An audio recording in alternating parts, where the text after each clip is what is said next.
So in the second part, our purpose was to be more normative and applied and to focus on concrete challenges.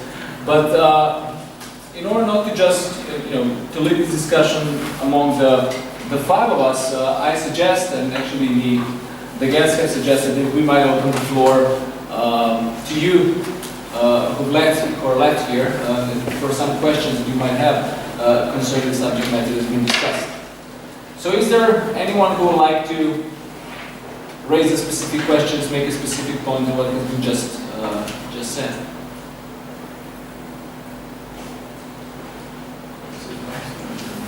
Then if not, we're just gonna carry on. But you can interject at this point. Raise your hand.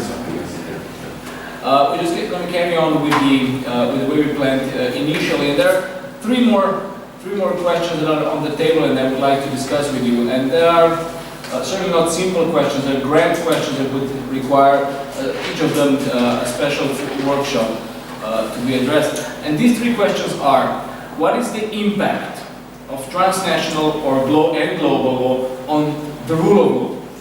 What is the impact of transnational and global law on democracy? And finally, and we already touched upon this a little bit, what is the impact of transnational and global law on the concept on the idea and practice of justice? So we might start maybe with the rule of law question. Is transnational law, global law, are they contributing? Are they enhancing the standards and practices of rule of law? Now the question is, of course, on which level? Subnationally, nationally, supranationally, or globally? What would be your reflection on that? Maybe Neil, you can start with you. I think it's okay. Look, this goes back to something which we've already discussed, which is we can't really have an intelligent conversation about the rule of law unless we actually have a theoretical conception of law that we agree upon. So if we have a positivist conception of law, which is about pedigree and sources, then basically we'll come to one kind of answer to that question. And we'll say, now, as I said earlier on, that one of the things we have to take account of is that companies and empires are the sources of law as well as states, etc., etc. And of course, it's broader than that. If we go into the detail of it, we actually see, one of the features we've talked about of post-national and global law is the sheer diversity, of new sources of law.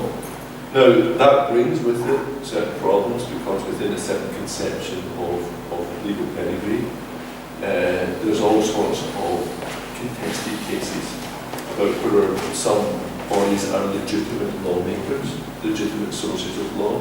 There's a degree of confusion, there's a degree, it also links into questions about democratic authority, etc., etc., and who gets to decide as whether these people, even if they clearly claim to be lawmakers, whether they're legitimate lawmakers.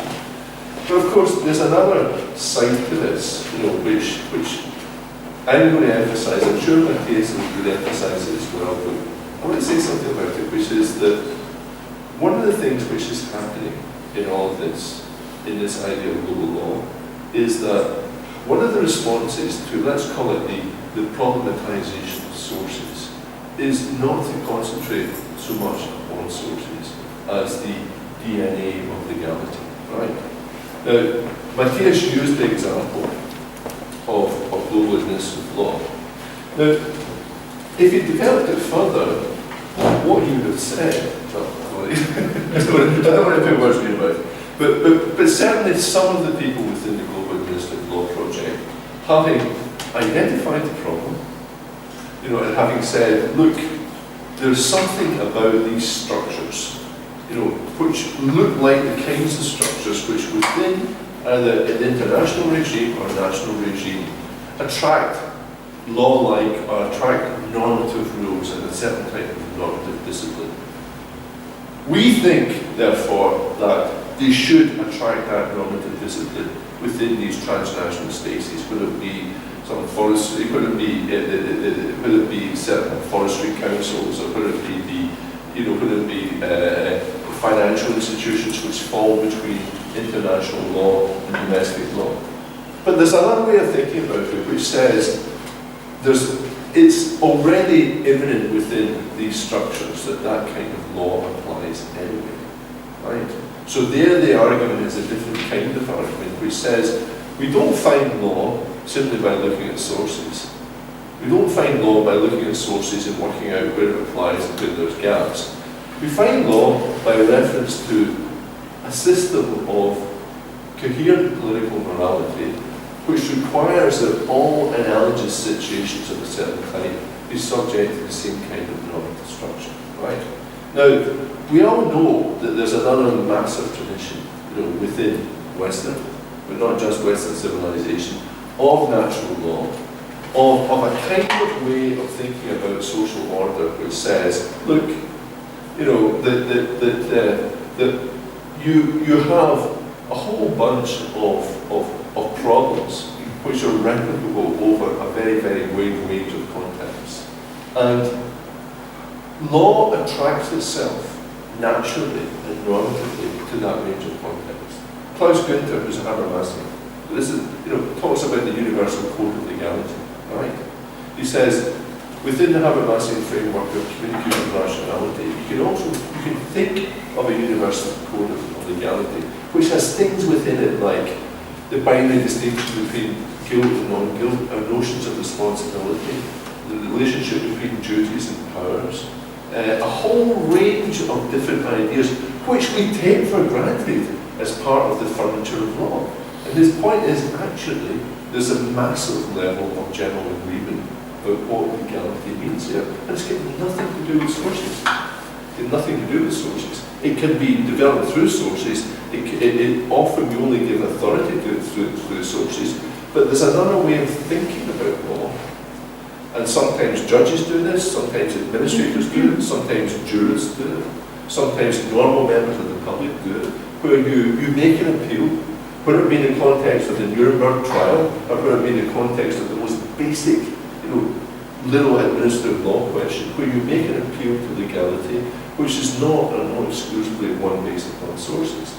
So, in an odd way, local law problematizes the rule of law by pointing to the disorder of sources, but also, in a sense, it re-normativizes our sense of the rule of law by forcing people to think about the possibility of universal codes or general codes or normative frameworks in ways which release them from these pedigree questions. Now, I am not advocating here some notion of a free-floating notion of legality, where there are certain philosopher kings who get to decide what the law is. What I'm saying is there's something within our deep cultural anthropology which says that we will always already think about certain of these questions in the context of a certain type of normative framework. And when you look at projects like global constitutionalism and global administrative law, regardless of what you make of these particular projects, part of what's going on there is a kind of constructivism which is paying heed to the intuition which I've just talked about. And that's important, that's an important aspect of legality and the rule of law. Does anyone know? Yes. I'd like to comment on his insistence on the idea that when we speak about global law, we are speaking more, not only about sources, but also about something more complex than that. And that there is another way of approaching global law rather than only focusing on having too big prominence to the question of resources. I agree with that. I agree with the idea that international law and global law are not only about resources.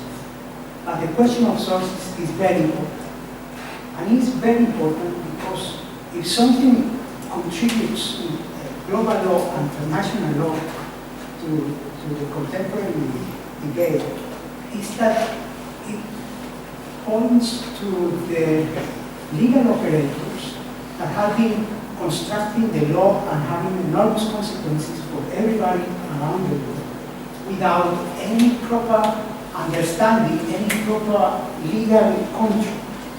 So from the point of view of the victims of colonialism, the question of having clarity about how empires and corporations and international financial institutions are able to create a law or to enforce the law in a certain direction over national law, constitutions, or whatever kind of law. This is very important.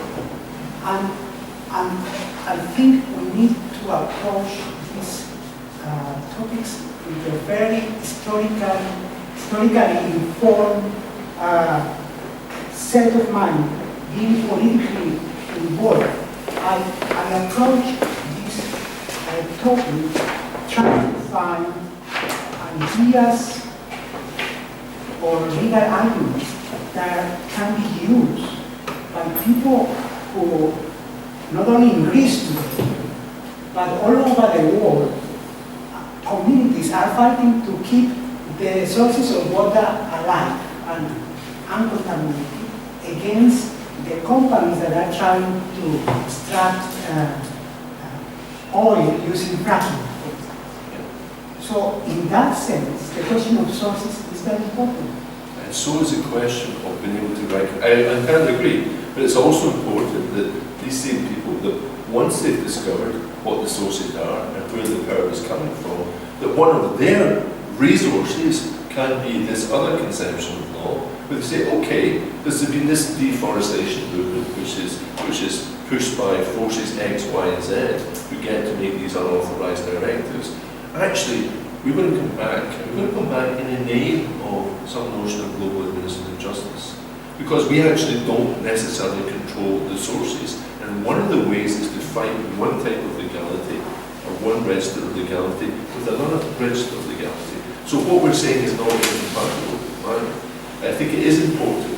But it's not just about pointing to original sin. It's not just about that. It's about coming up with other conceptions of legality, which maybe sometimes in the absence of a strong pedigree claim to make it counter law, you can nevertheless intervene in ways and say, well, you know, we think this should be the law, we think there should be administrative justice here, so let's kind of bootstrap that conception of administrative justice and not tailor it to sources and pedigrees and fight that way.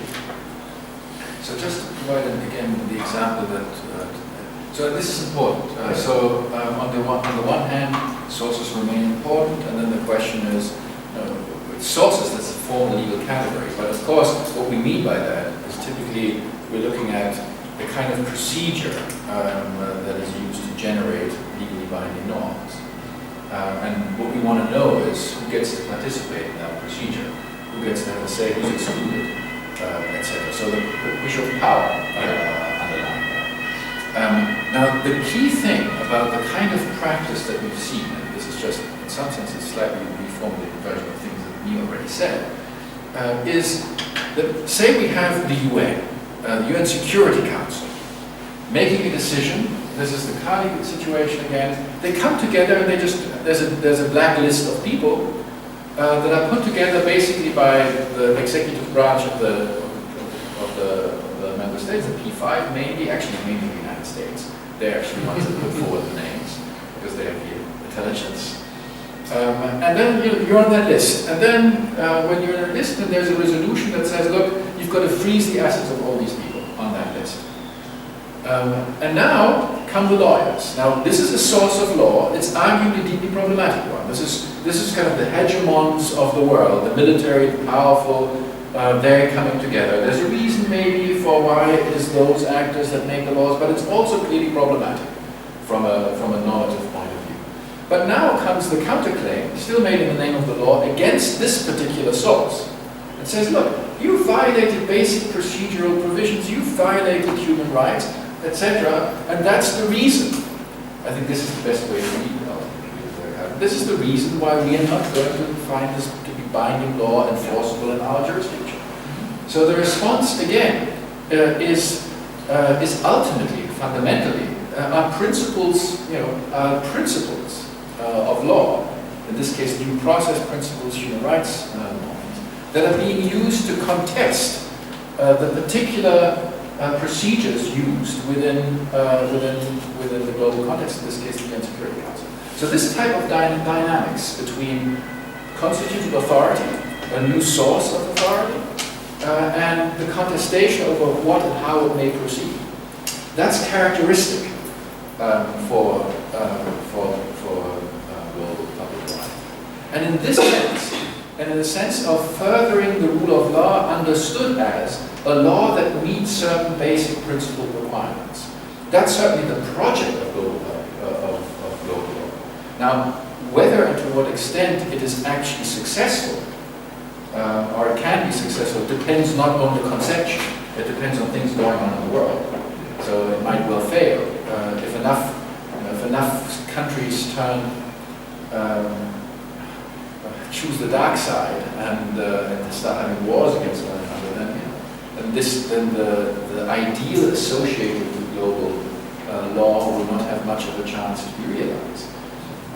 But at least it's a way of organizing the legal world and of structuring legal discourse, which has in some sense the normative point to strengthen the rule of law understood in a particular materially enriched way. And finally, it includes the law of lawmaking. Right? Yes, It includes that. So you can actually use, if you have the kind of voluntas will ratio of reason distinction, it's not that the philosopher kings are saying, oh, it's a shame we didn't have the pedigree to do this, but it will be decided in your favor anyway, because often what's happening, say within global constitutionalism or global administrative law, is that the argument is that the rule of law demands that you have title and you have voice within this decision-making structure. So there's a relationship between the two, or there should be a relationship between the two. Of course, for John Luigi, I wanted to reframe the question of the first one. The question stays the same. Let me go ahead with this. Yeah. With this subject, as it has been amended. He doesn't find it. So, yes, the question of sources can be reframed in terms, as it has been in fact developed, in terms of different legalities or different legal orders. It is another way to see the sources, in that sense, maybe even more comprehensive than the single source in itself. Now, there is an essential and crucial point. That is, how do you construct the relations between these legal orders? That is something that is on the same level of your question. Because you can construct global law in a monist way, in which the highest and largest legality, given its coordinated role and its overall it is clearly unavailable from a particularistic or state or national or country-based point of view, aspires to have some kind of supremacy and primacy. Now, the result of this idea, in unconditional supremacy of global law upon state legality, for example, means that you construct, so the descriptive part is important, otherwise we do not get the difference between the positions. If you construct this way global law, then you get, on one side, some deracinated, totally deracinated legalities, the global legalities of those specialized authorities that have no democratic credential, no social embeddedness, no justification from, down, but only top-down imperatives to impose. And the rest of the legalities are conceived like a group of Russian dolls, in the sense that since these deracinated global legalities cannot work, but penetrating and impinging upon other lower legalities, state legality included, then the only way to function of the entire setting is that sovereignty, autonomy, social needs of communities and polities have to surrender the coordinated global universal imperatives in a top-down way, in this monistic construction of Russian laws of the entire global legality. This is wrong from the point of view of the concerns that you were raising some minutes ago. So the construction matters, because legalities have different consistency, have different fabric, and we cannot simply surrender to something that has nothing to do with our needs, with our social meanings. That's juridification. That is precisely colonization in the sense that Habermas voiced in the 70s and in the 80s. The idea that some technocratic, efficiency-based imperatives do colonize the social worlds, and especially those parts of world life in which the most important elementary social bonds are placed, like labor law, education law, and so forth, and bioethics, criminal law, etc. So the resistance of Habermas to this kind of top-down juridification in the 80s, by the way, was precisely repeated in some passages of the German Constitutional Court decision on the Lisbon Treaty, in which the Constitutional Court Germany said that there are some areas of social embeddedness of law. There are some areas of the fabric of the community, of the polity, that cannot be legislated by external authorities. That in this case of global law would be even more designated than European law.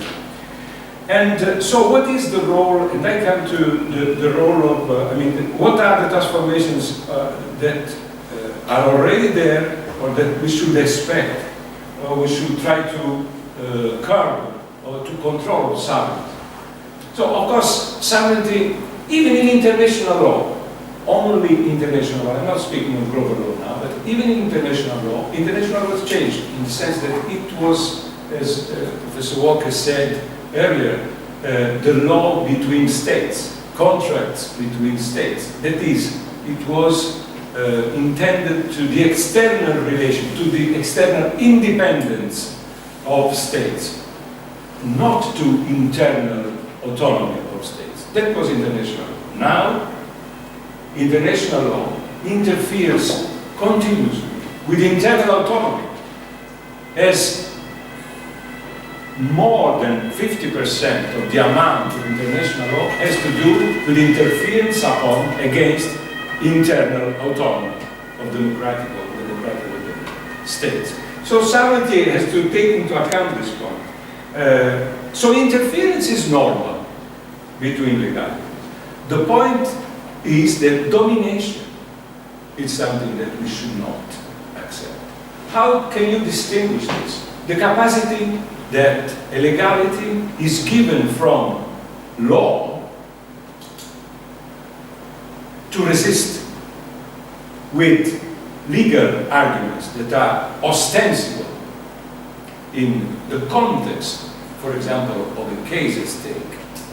This resistance is something that can be used by sovereignty. Now, the idea is this: you can keep your sovereignty if you have a justification for it.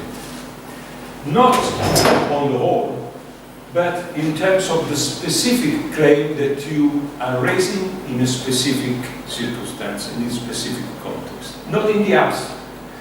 The use of sovereignty does not mean the unconditional, self-referential, parochial use of egoistic and unjustifiable on a wider stage than the state claims and arguments. It means the capacity to take into account the entire import of the controversy between different legalities. For example, between European Union and Greece, between the WTO and European Union, or between the WTO and the state, between the International Convention for the Law of the Sea, the environment, and other needs of India or China or development, and so on and so on. So it is something that a context, the entire context, can resolve on the basis of the exchange of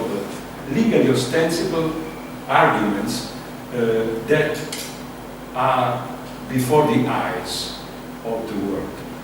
This is the use of the rule of law in this context, the relationships between different legal orders, and the creation of a space of legality that is not simply, I mean, the beyond the state space is not just, should not be just a wide place where power prevails, whatever power it is. It should be a place in which it is possible to conceive the possibility of justice.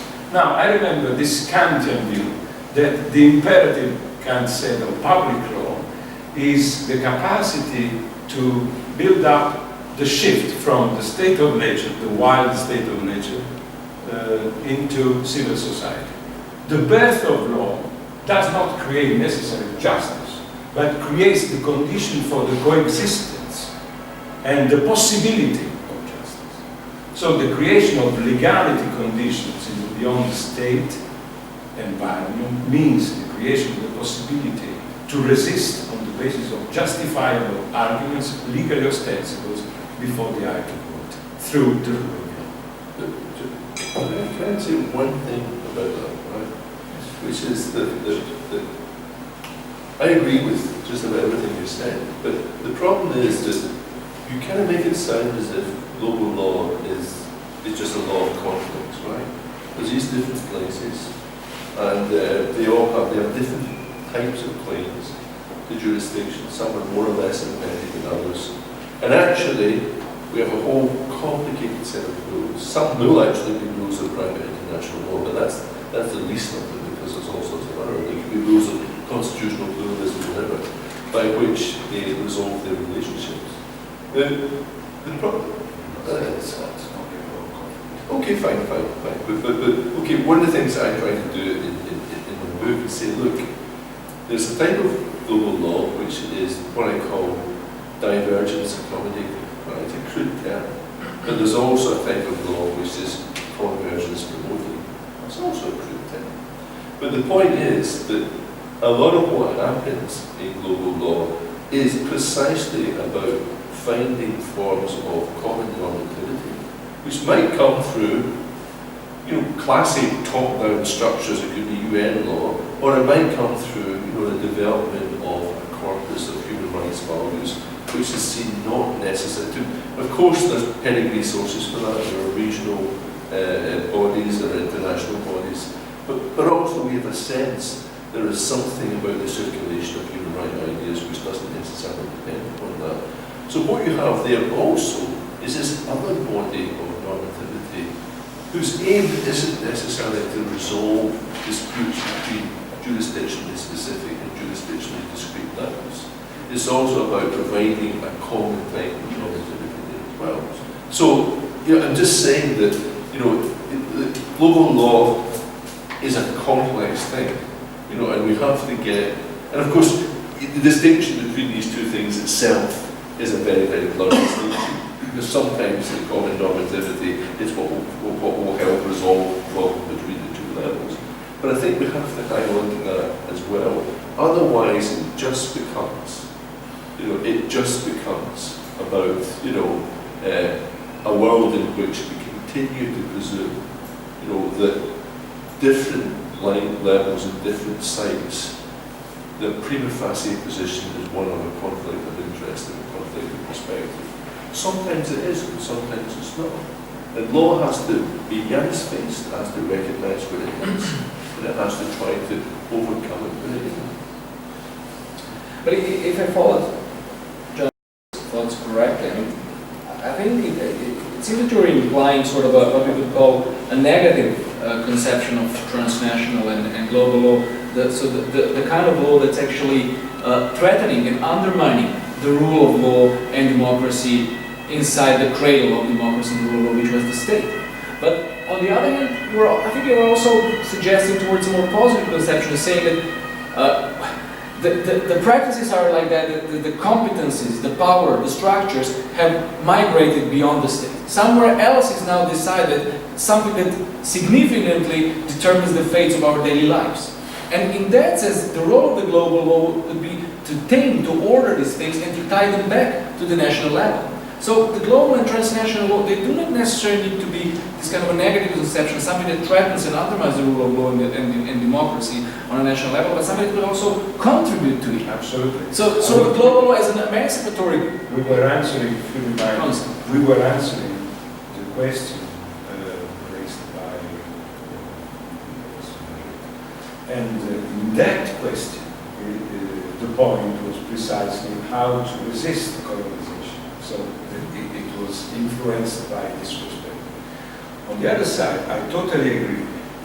I think back to how many human rights universal agreements have been taken inside have been constitutionalized by states in Central or Eastern Europe, for example.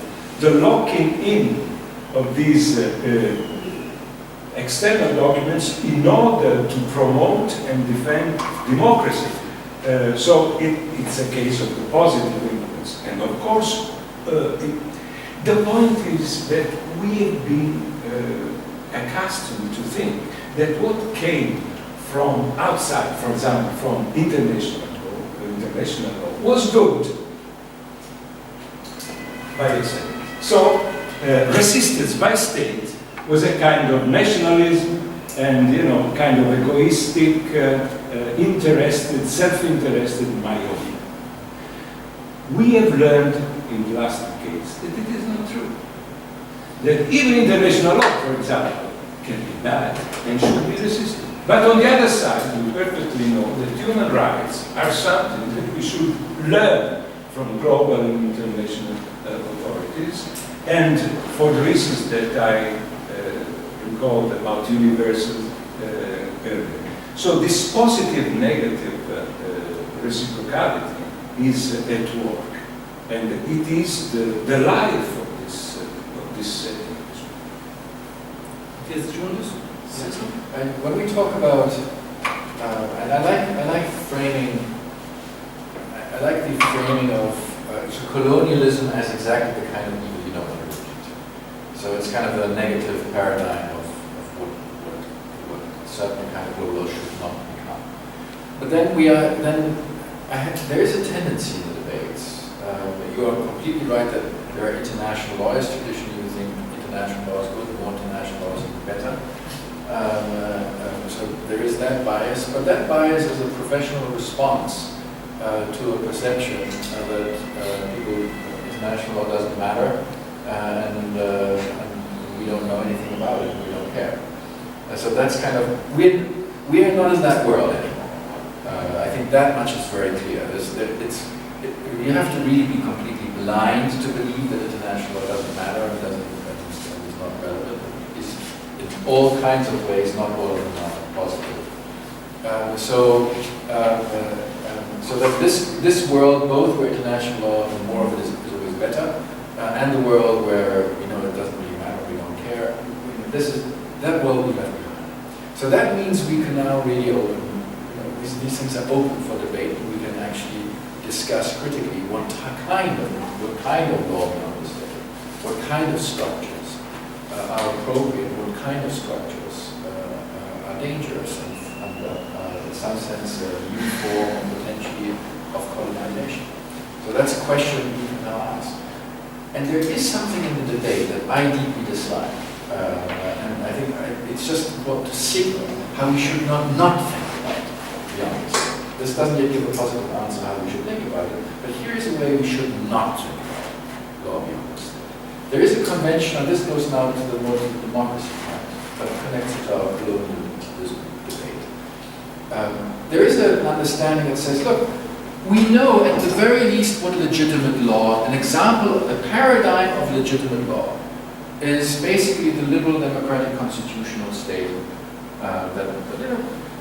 as a framework for self-government of free peoples, of citizens.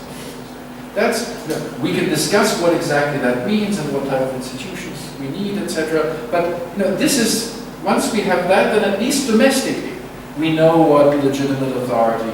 That's at least a very widespread, not universal, but very widespread. And then the problem is the international. Because there's stuff that comes in, and it affects, and it constrains the demos. And it restricts what can be done, and it imposes sanctions or negative consequences of various kinds. And that is prima facie a problem.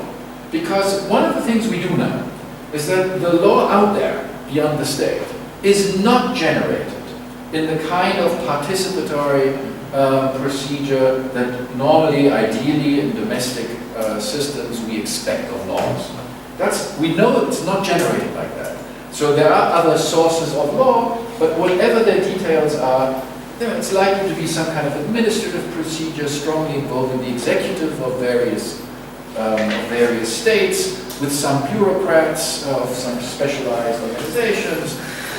It's a very different kind of procedure. Prima facie, we will say, less democratic, more problematic, more susceptible to capture by strong, powerful economic interests, etc. So that's why we should be suspicious. That's a very widespread view. Now, I am not saying that what goes on beyond the state is harmless, but it's important to look at the other side of the story.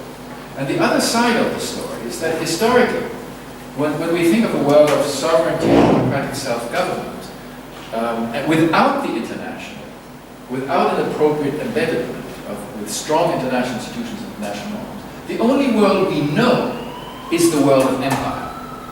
So we have those sovereigns, often democratic sovereigns. We're talking about Britain and the United States if we talk about the 19th and 20th century. We have those sovereigns democratically making legitimate decisions internally to fight wars, to colonize, to do lots of things. And now, this kind of either informal or formal colonialism is just an extreme point of a more generalizable point, which is that domestically made decisions have consequences for outsiders, often. So it's not only when you fight wars, and it's not only when you actually colonize people. It's also, here's a standard example I often use, it's also when you build a nuclear power plant, and you put it right near the border, so that if something goes wrong, to a large extent it will affect your neighbors rather than yourself. That means imposing potential externalities, just as sensitive externalities, to others outside of your boundary, outside of your borders. So what this shows is that no matter how democratic the decision to put that nuclear power plant there domestically was, there is still a domination problem. There's still a serious democracy problem, because those who are seriously affected by it are outside of the boundaries and did not participate in that decision. So even a domestically perfect democratic decision is actually, when you see it in a wider context, one that has very serious problems. And when you look more closely across a wide range of policy areas, you actually have this type of a structure that domestic decisions often impose negative externalities on outsiders. Now, there is no easy answer to all of this, but it's important that we create a symmetry when we think of potential pathologies and dangers. We should not think of the domestic decision-making, that's always fine. At least presumptively, that's if it's within a liberal democracy, it's presumptively fine. Typically, it's not. It has lots of consequences on the outside, and some of those consequences matter in a legitimacy relevant, democratically relevant way. So there is already a problem there. This is not, we're not starting off with an original position of everything is hunky-dory. It's already not hunky-dory. There's already a legitimacy structural problems related to the outside.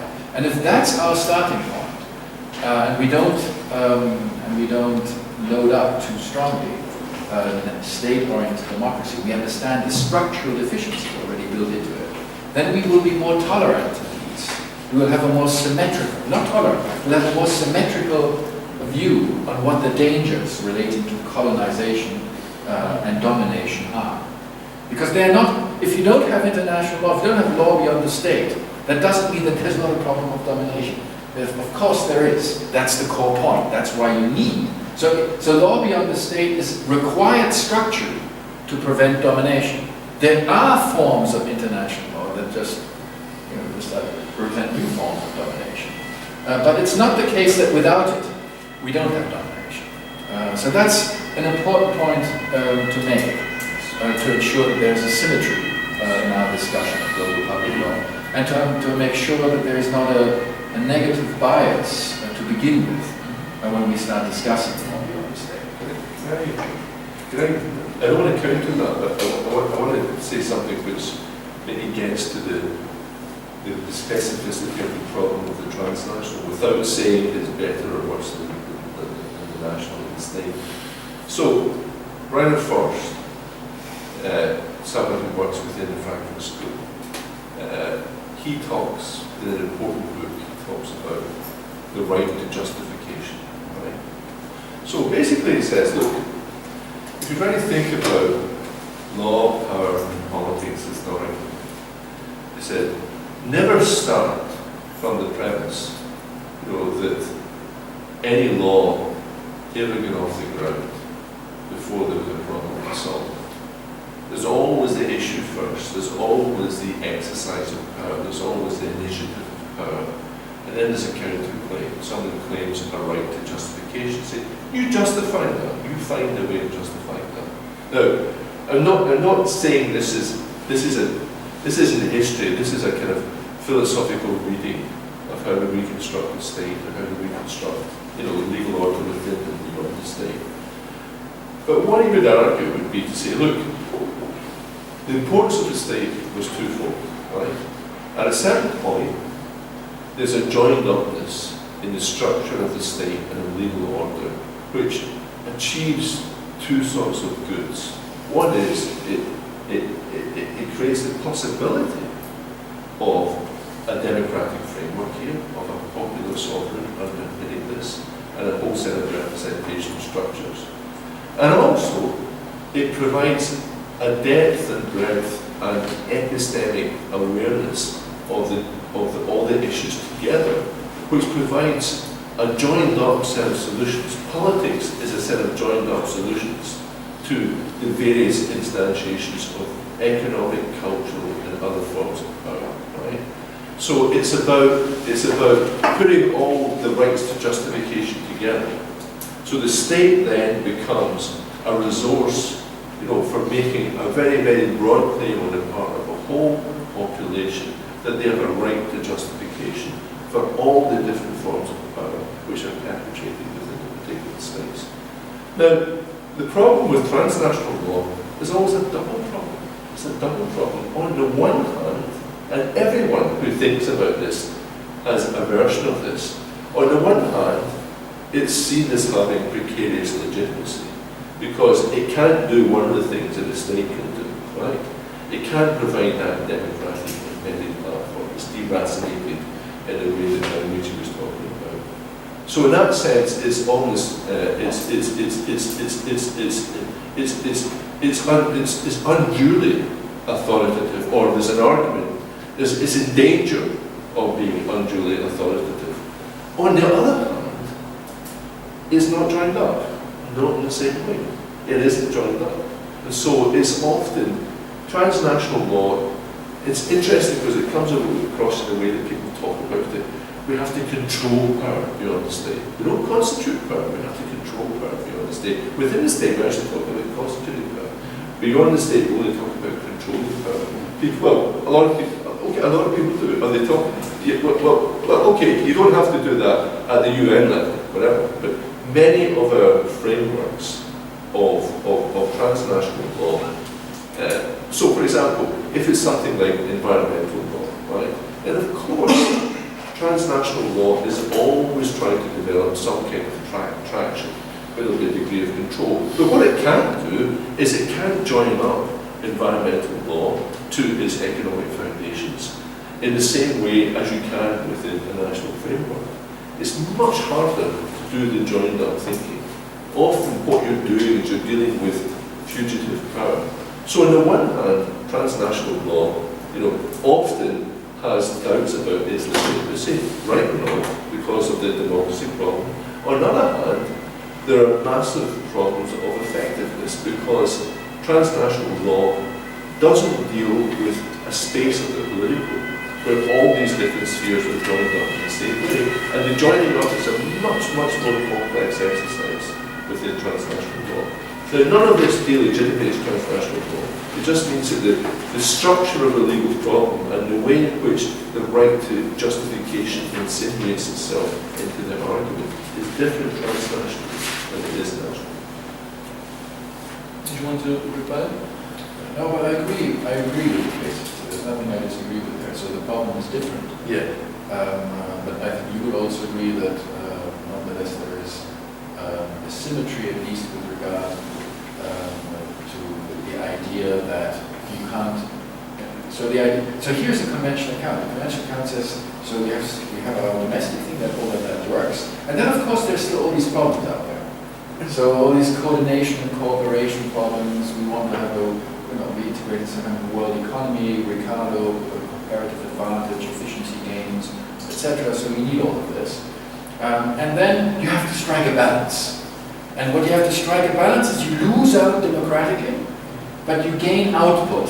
You gain the results get improved. And so you have to balance between output, and hope that it provides its own legitimacy, and then the input legitimacy. That's a very conventional account. And it's very important to understand why that account is not an appropriate account.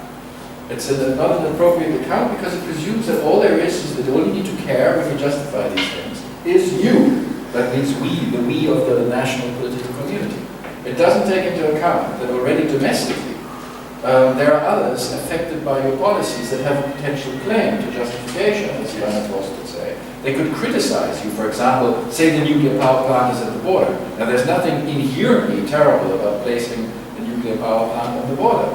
But if the concern on the other side is, you haven't got decent safety standards, at least not the safety standards that I would vote for, that I would plead for in our domestic community. Say you're in Austria, where they decided this is too dangerous, or Germany. Nuclear power is too dangerous. We don't want it. We don't accept the risk. Majority decision, they don't want the risk. And they make do without the benefits of nuclear power.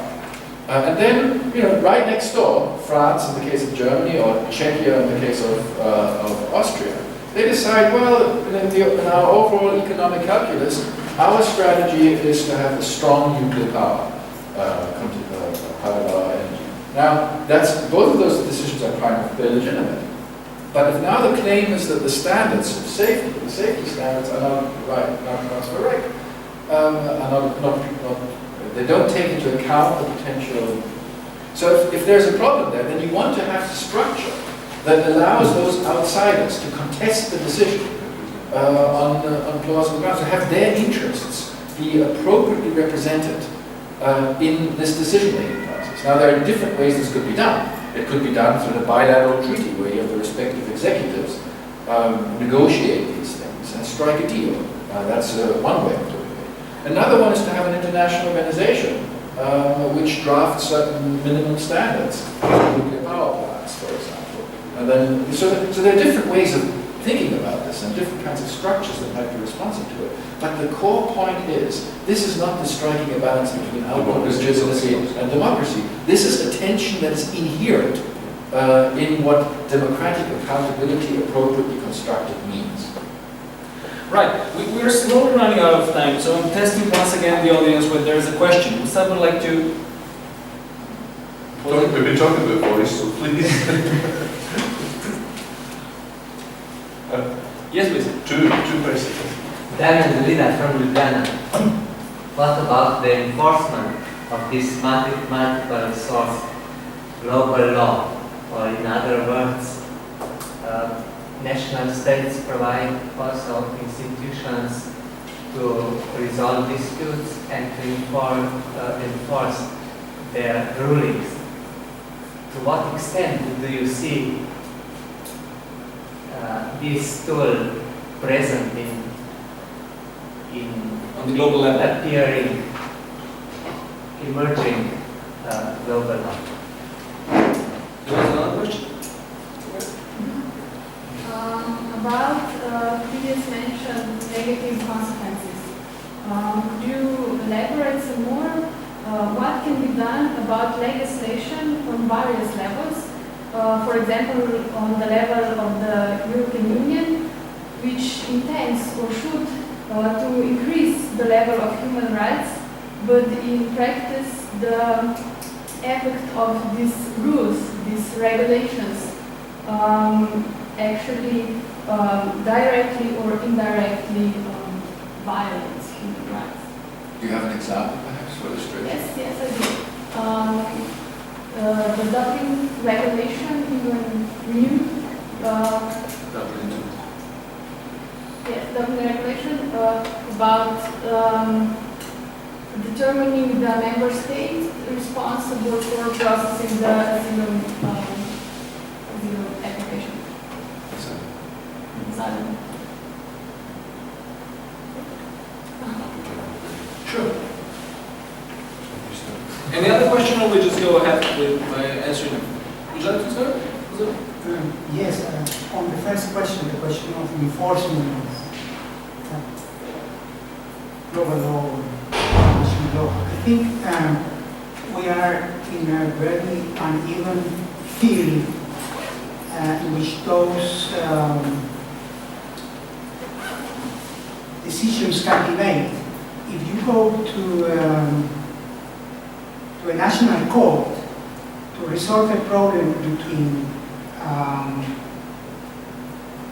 a giant company that explores oil in Africa or in South America, and that court resides in Nigeria or Ecuador,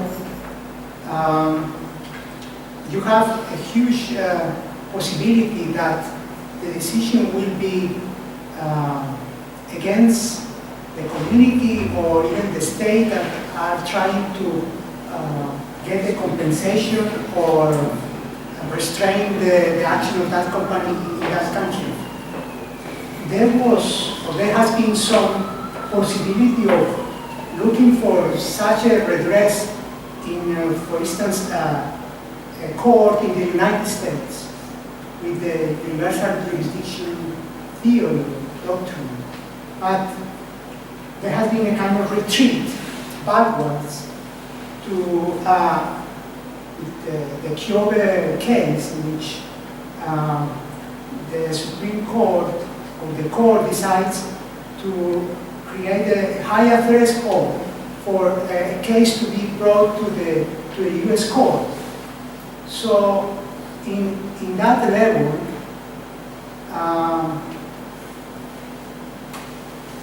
there is a bias in the current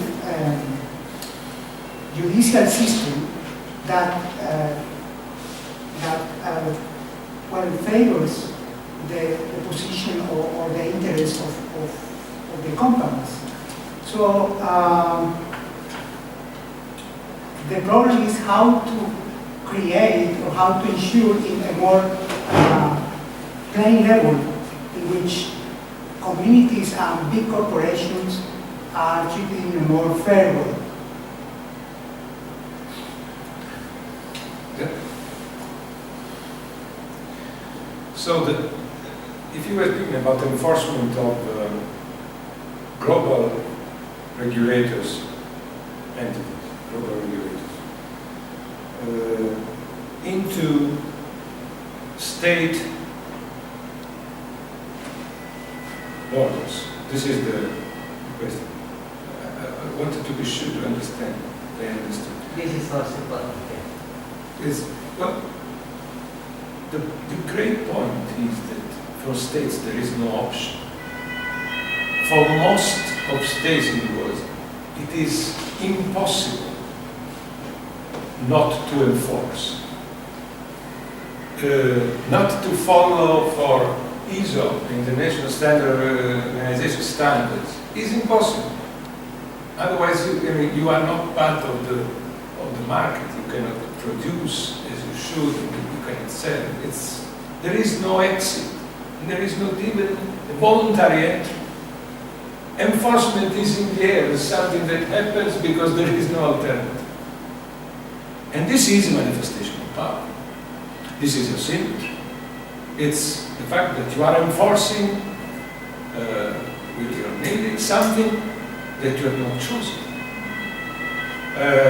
So the only question is if there is a legal institution in which, as a country, for example, you can justify a revision of that regulation. It's more important than who shall enforce that regulation. That, in my view. Anyway, I'm probably taking just one side of the point, but for me there is this problem. And for all concerns, the main friction between the global power of these regulators and democracy, polities, and communities that have to implement these imperatives is that those regulators have no comprehensive view.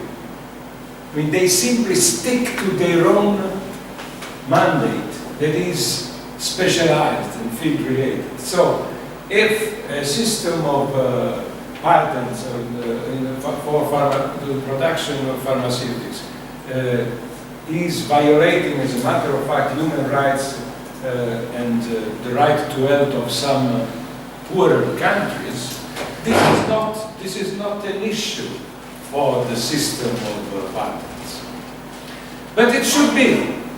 So another problem beyond enforcement is how to make these imperatives not so unconditional as they are, as a matter of fact.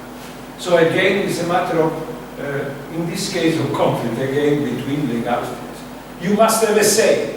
You must have a say. And finally, I wanted simply to come back to the description of the problems by Professor Berwick. The problem of companies that do dominate the market, and of these laws that are incapable to protect the weaker or the weakest in these negotiations. So this kind of legality that is created simply in favor of the most powerful actors, players. This is more referred to that layer of globality that we should call transnational, in my view. And it is important because this has to do with this horizontal, spontaneous production of a lex mercatoria that does not grant anything to anyone. Does grant nothing to all, but simply privilege the position of those that have economic power. What we, and I especially was thinking about when speaking of global law, was a vertical legislative capacity that creates some frames of reference to curb or to guide some fields of action with a way that is not contractarian, that is not a legal negotiation between hierarchical horizontal arbitrators. There is this legislative vertical curvature of these entities that of course have to justify their exercise of authority in terms of creating some conditions of coordinations that in principle can be asked to be accountable for universalization. That is something that transnational law is not asked to do. So this kind of idea of universalizability has to do more with global law than with transnational law. And of course, we perfectly know that global law is simply a matter of reach, so it's a matter of fact. And universalizability is a matter of justification. So there is no coincidence between the two, but the legislative curvature that, in my view, global law, differently from transnational law, has, should be premised on the capacity or demonstrate or show some credentials of universalizability. And when it cannot show these credentials, then it is possibly resistant. Can I say something about the, again, just on the, I think it's a really important question of enforcement, but maybe I'm just reinforcing what's already been said, but it's always easy in any context to pick the example where, for the lack of a particular enforcement mechanism, something didn't work. And you say, aha, that means that the legal framework is ineffective. And of course, it doesn't. It just means that in our particular context it didn't work. And by the way, these things happen within states as well, for all sorts of reasons. But you think, take a particular example. Take something like in environmental law, where you have a legal regime of complex trading of different types of emissions, right? Where different states who emit different types of pollutants can, within a kind of market, work out, what their overall allowances, etc., etc. Now, what does that kind of legal framework do in terms of compliance? Well, it's massively effective in ways which have nothing to do with enforcement. Right? One is, it solves a coordination problem, which you couldn't solve without law. These people actually put an engineer plan together. Right? Secondly, it has an epistemic gain. There's a form of imagination there. It's one of the ways in which we use our social imagination to resolve problems. Thirdly, there's a massive reputational dimension to this. So if you go ahead and sign up for this and then blatantly, transparently don't comply with it, then you're not necessarily going to be chucked out of the club, but there are massive reputational damages associated with that. Okay, so no one should come to that framework and say that it lives or dies by the sharpness of its enforcement in any particular context. Because that, in a sense, is almost epiphenomenal. It's not unimportant. But people who say either that that's the most important thing, or that all these other goods that I'm talking about, the epistemic, the coordination, and the reputational goods, only work because everyone knows that in the final instance there is a form of enforcement, that to me just isn't a sociologically adequate way of looking at what's going on there. So I think we tend to, I agree with that. I think the massive problem in transnational law is the problem of voice, who actually gets a voice, and who gets to contribute to the norms. It's an input problem. I don't think it's actually an enforcement problem. The enforcement problem seems to be almost a side issue. Matthias, would you like to address the question on the EU law, lowering standards? Yeah, and there's very little that is all that informative, I think, that can be said about that. It can happen. So like the Maloney case was to a certain extent like that. So then you have the relative... Spain argued for a higher standard of constitutional protection, and yet the EU said no, it's primacy. Yeah. It has to, for the sake of uniformity and effectiveness of EU law, it needs the lower standard needs to prevail. So, yeah, of course. So that is always a possibility. And it may always be that that's a possibility and there's not a good justification for it. But when that happens, then there are two kinds of responses. The first response is, just as things happen domestically that we think are unjust, then it's about using the political process to change it. So if Dublin 2 is a disaster, well, then let there be a public sphere outrage and lobbying, etc. to change it. So that's the political, just like domestically it would be. Now, of course, the mechanisms would be different and would be arguably more difficult, but in principle it's the same answer, politics. Or alternatively, if it's something that's particularly serious, fundamental, and clearly unjust, there is always the possibility of using the pluralist structure of the relationship between EU law and constitutional law and make the claim for a national constitutional code. that compliance with the EU law would be a serious infringement of, clear infringement of domestic constitutional rights, and use that as a ground to persuade the constitutional court not to enforce EU law.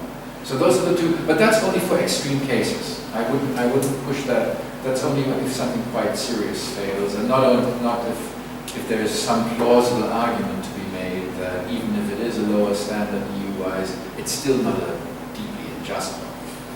But those are the two avenues, just like there is like there is domestically. You either politics or you challenge it before some kind of a constitutional court.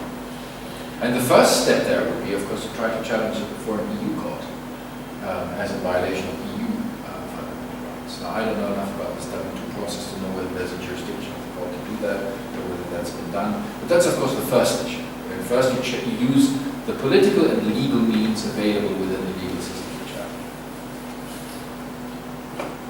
Right, I think on this note we'll have to stop. We'll have to say thank you to the audience, especially to the audience, and also a very great and big thank you to our distinguished guests today. Obviously, we haven't exhausted the debate. The questions there are still many questions that have been left unexplored. We've exhausted ourselves. We have exhausted ourselves, so there should be an opportunity to continue this debate in other fora and in other places. So thank you very much to all of you for coming. For me, it was a great honor, great pleasure, and I enjoyed it indeed a lot.